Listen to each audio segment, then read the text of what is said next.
Beri nama pedang ini Naga Puspa. Selamatkan dia. Jangan sampai jatuh ke tangan pendekar berwatak jahat.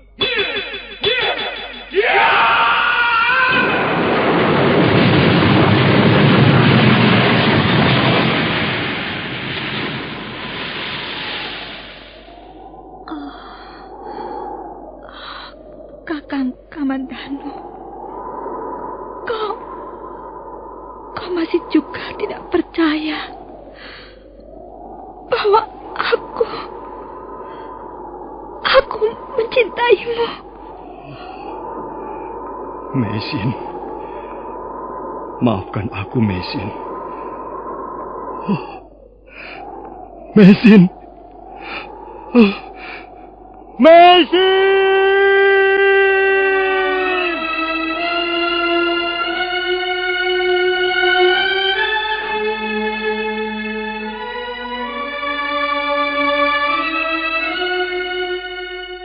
Tutur Tinula.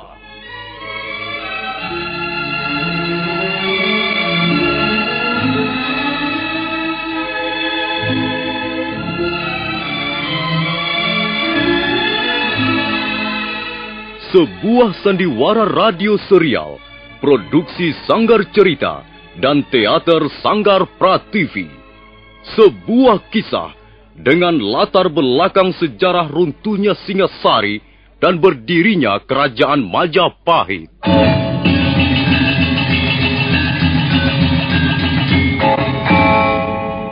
Sandiwara ini didukung oleh pemain-pemain radio yang sudah ternama.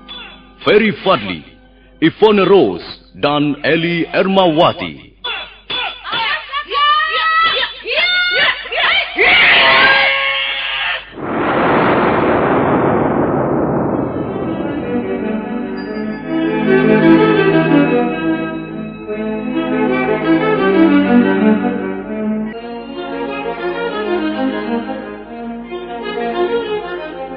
Cerita ini ditulis dan diolah oleh S. Tijab, hiasan musik dan sutradara C. Isprionoka. Kali ini mempersembahkan episode ke-10 dengan judul Pemberontakan Rangga Lawe.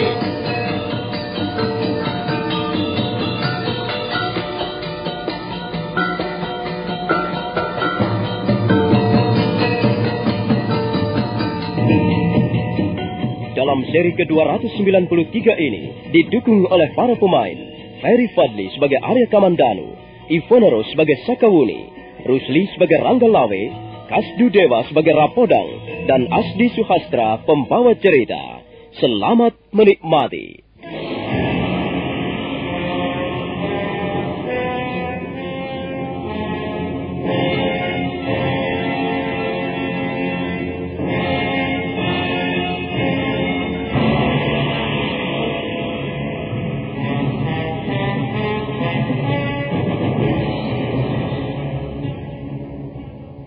Malam itu, Sakawuni berkunjung ke rumah kediaman Arya Kamandanu. Mereka sibuk berbincang-bincang mengenai peristiwa yang baru saja terjadi di Balai Paseban Agung Istana Majapahit. Mereka menanggapi sikap yang telah diperlihatkan Rangga Lawe sehubungan pengangkatan Nambi menjadi Rekrian Mapati. Ketika mereka tengah sibuk berbincang-bincang, mendadak terdengar derap kuda semakin lama semakin dekat. Ternyata penunggang kuda itu adalah Rangga Lawe. Oh, Kakang Rangga Lawe. Mari silakan masuk, Kakang. Mari, Kakang. Silakan masuk.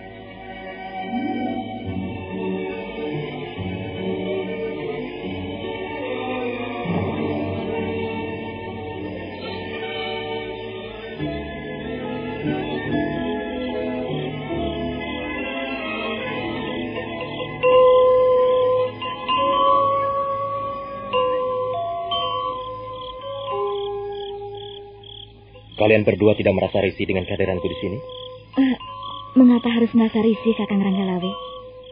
Kita bertiga sudah saling mengenal sejak lama. Kita sudah seperti saudara-saudara kandung sendiri. Sekarang ini aku sedang disorot, Sakawuni. Aku sedang mempunyai persoalan dengan pemerintah Majapahit. Aku tahu, ada banyak telik sandi diperintahkan untuk mengawasi segala gerak-geriku. Kami tahu bahwa Kakang Ranggalawe sedang mempunyai persoalan dengan Majapahit. Tapi hal itu sama sekali tidak merubah sikap kami terhadap dirimu, Kakang. Kami biasa-biasa saja. Kalau begitu aku telah datang ke alamat yang tepat, Kamandanu. Semula aku ragu-ragu, Kamandanu. Kulihat orang-orang sudah mulai menjauhiku. Para prajurit rendahan memang masih menaruh hormat kepadaku. Tapi nampaknya mereka sedikit takut-takut, Kamandanu. Sepertinya aku ini membawa penyakit menular yang dapat membahayakan. Sahabat-sahabat lama sudah tidak ada yang mau menemuiku lagi. Mereka rupanya takut dicurigai, menjalin hubungan dengan aku. Seharusnya mereka tidak boleh bersikap seperti itu. Persoalan Kakang Ranggalawe dengan Majapahit adalah persoalan pribadi Kakang Ranggalawe sendiri. Seharusnya mereka tidak mencampur adukan masalah. Setiap orang mempunyai masalahnya sendiri-sendiri. Itu bagi mereka yang berpandangan cukup luas, Kamandanu. Tapi jarang orang mempunyai pandangan luas. Kebanyakan mereka dihinggapi rasa takut. Takut dipecat, takut dikucilkan, takut dicurigai, takut ini, takut itu. Pada dasarnya mereka mempunyai watak pengecut, Kamandanu. Orang-orang yang berada di sekeliling Nambi dan Ramapati pada dasarnya mempunyai watak seperti kutu busuk. Mereka semuanya pengecut dan juga berjiwa penakut. Mereka semuanya menjijikkan. Sudahlah, Kakang. Kalau memang mereka semuanya seperti itu, kita bisa berbuat apa? Mereka pun mempunyai hak untuk bersikap. Dan kita juga harus menghormati apa yang menjadi hak mereka. Iya, benar, Kamandanu. Aku pun sekarang sudah tidak ambil peduli lagi. Terserah apa yang akan mereka katakan kepadaku. Biar halilintar menyambar 1000 kali sehari. Biar gunung penanggungan meletus dan memuntahkan lahar api.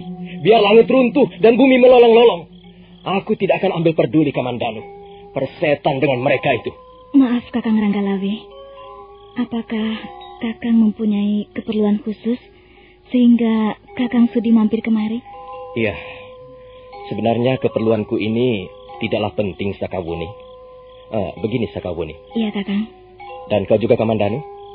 Ketika aku tengah mengeluarkan unek-unekku di depan Gusti Prabu Kertarajasa, Jayawardana, nampak hampir seluruhnya yang hadir di Balai Paseban Agung merasa tidak senang.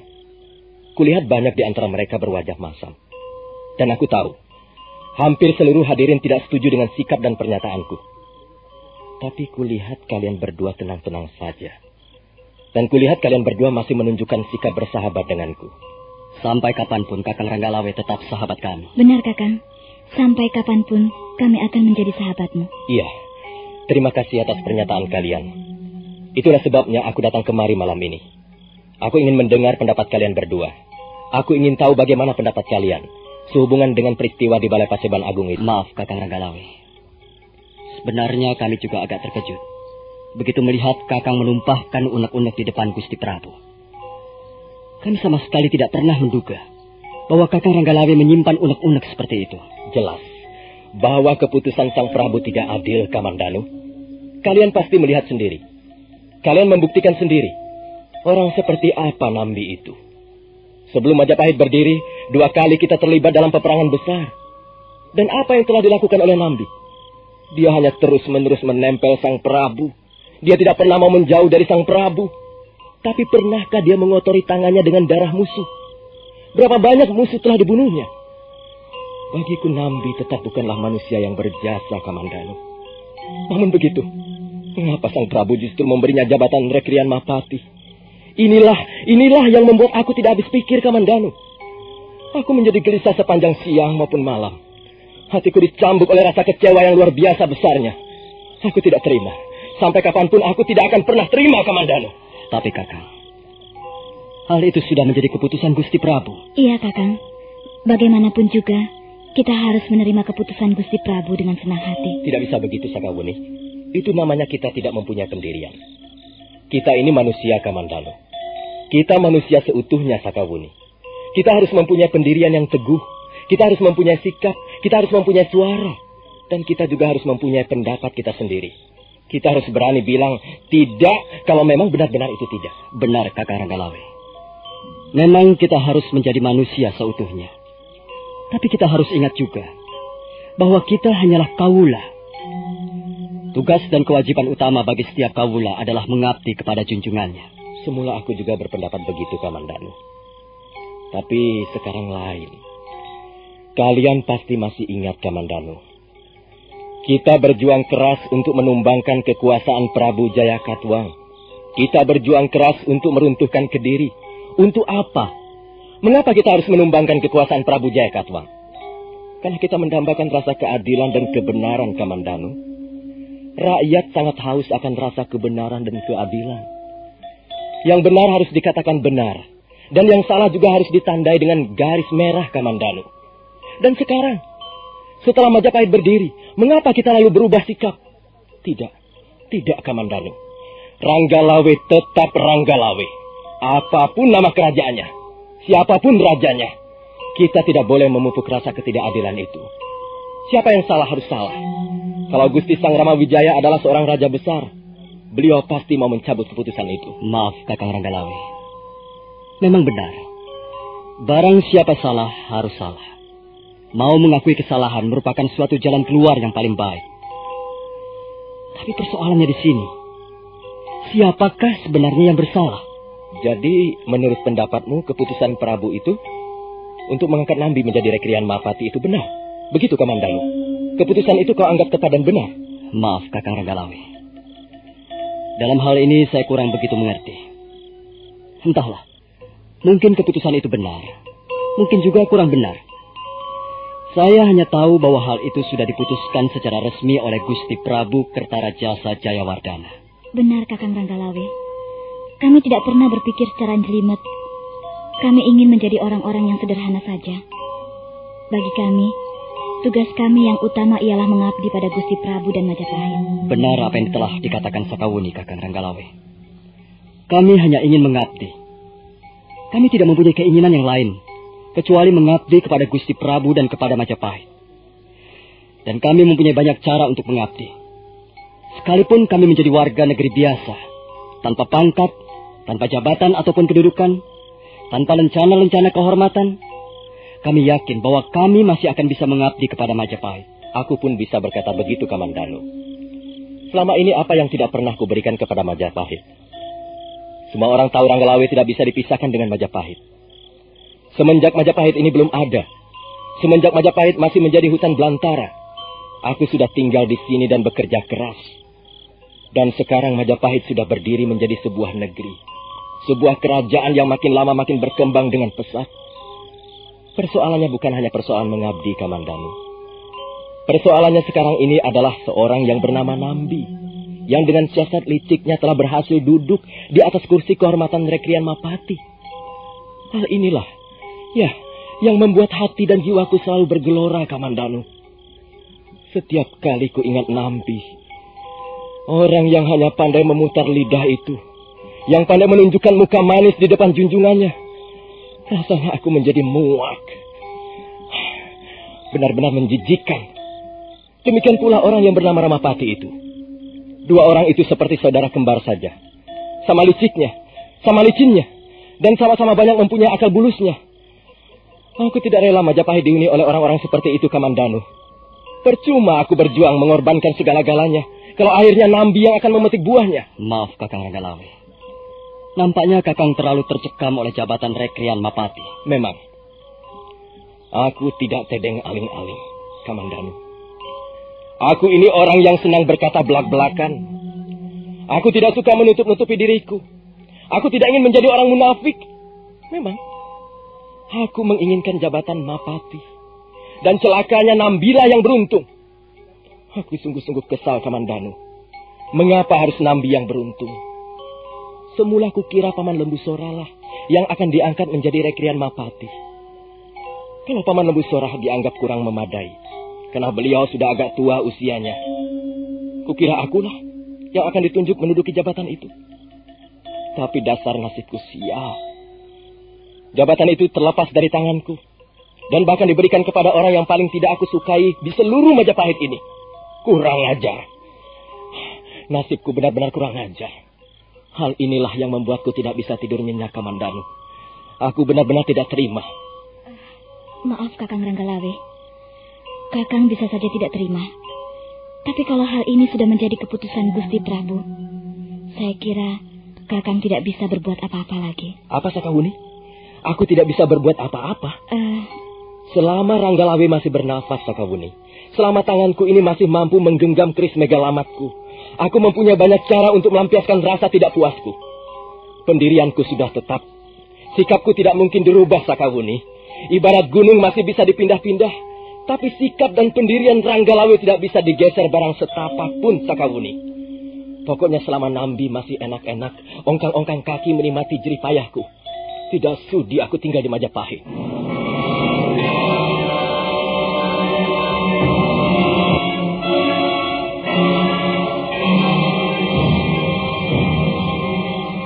Nah, Kamandanu dan kau, Sakawuni, kalau kalian bertemu dengan Paman Lembu Sora, tolong sampaikan salamku dan katakan pada beliau bahwa Ranggalawe sudah berangkat ke Tuban.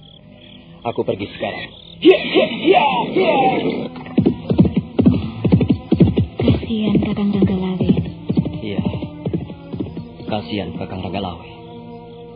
Tapi rupanya dia sudah memilih jalan hidupnya sendiri, Sakawuni. Tidak seorang pun akan bisa menghalang-halanginya lagi. Tidak seorang pun akan bisa mencegahnya.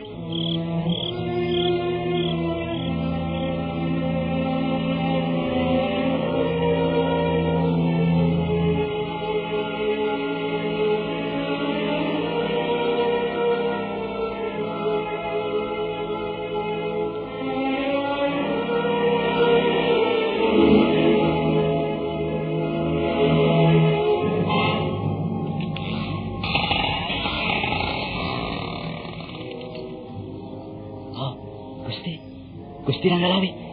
Mari Gusti, silakan masuk. Aku tidak lama, Rapodang. Gusti Ranggalawe kelihatannya sangat lelah. Mari Gusti, mari silakan duduk. Hamba akan membuatkan minuman untuk Gusti. Terima kasih, Rapodang. Aku hanya sebentar saja. Ya, Gusti. Hamba tahu apa yang sedang Gusti rasakan sekarang ini. Hamba ikut prihatin, Gusti. Terima kasih, Rapodang. Rupanya kau masih juga menunjukkan rasa kesetiaanmu kepadaku. Memang, Gusti. Sebenarnya tidak tepat. Nambi memang tidak tepat duduk menjadi Rekrian Mapatih. Hamba juga tidak mengira sama sekali. Semula hamba kira Gusti Lembu Sora yang akan diangkat menjadi Rekrian Mapatih. Tapi, ya, entahlah. Apa yang menjadi pertimbangan Gusti Prabu sehingga Nambi dijadikan Mapatih? Entahlah. Sudahlah, Rapodang. Kau tidak perlu melibatkan dirimu dalam persoalan ini. Akan berbahaya sekali untuk keselamatanmu, Rapodang. Kau bukan orang pangkat. Lebih baik kau diam saja. Jangan turut campur urusan ini. Tapi hamba juga merasa tidak senang melihat ketidakadilan ini, Gusti. Ada perasaan yang mengganjal dalam perasaan hamba. Sebenarnya banyak juga di antara kawan-kawan yang kurang setuju Gusti Nambi dijadikan Rekrian Mapatih. Tapi mereka tidak berani berbuat apa-apa, Gusti. Maklum, mereka orang-orang kecil. Memang sebaiknya mereka tidak berbuat apa-apa, Rapodang. Tolong beritahu kawan-kawanmu supaya mereka bersikap hati-hati. Biarlah soal ini akan kuhadapi sendiri. Lalu apa rencana Gusti Ranggalawe? Malam ini juga aku akan berangkat ke Tuban. Kalau begitu hamba ikut serta, Gusti. Hamba akan segera mengumpulkan teman-teman hamba. Hamba kira mereka juga bersedia mengikuti Gusti Ranggalawe ke Tuban. Tidak usah, Rapodang. Aku akan berangkat sendirian saja. Sudahlah, Rapodang. Jangan libatkan diri kalian dalam persoalan ini. Aku datang hanya sekedar untuk mengucapkan kata-kata pamit, Rapodang. Kalian semuanya adalah orang-orangku yang setia. Tapi mulai malam ini, Ranggalawe bukan lagi seorang pejabat kerajaan Majapahit, Rapodang.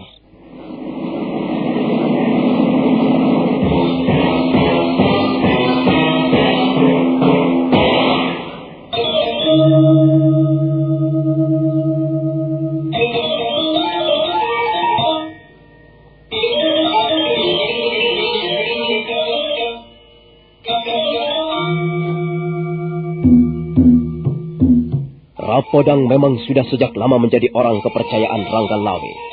Rapodang merasa sangat terharu melihat nasib majikannya. Tapi nampaknya Ranggalawe tidak ingin melibatkan Rapodang dan teman-temannya. Ranggalawe bermaksud menangani sendiri persoalan yang sedang dihadapinya dengan Majapahit.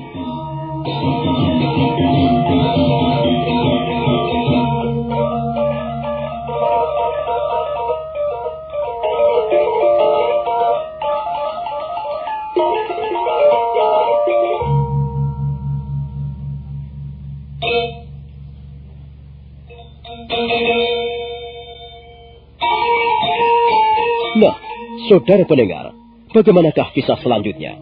Apa yang akan dilakukan Ranggalawe setelah nantinya tiba di Tuban? Apakah dia akan segera menyusun barisan dan memberontak terhadap kerajaan Majapahit? Silakan menunggu seri berikutnya. Sampai jumpa.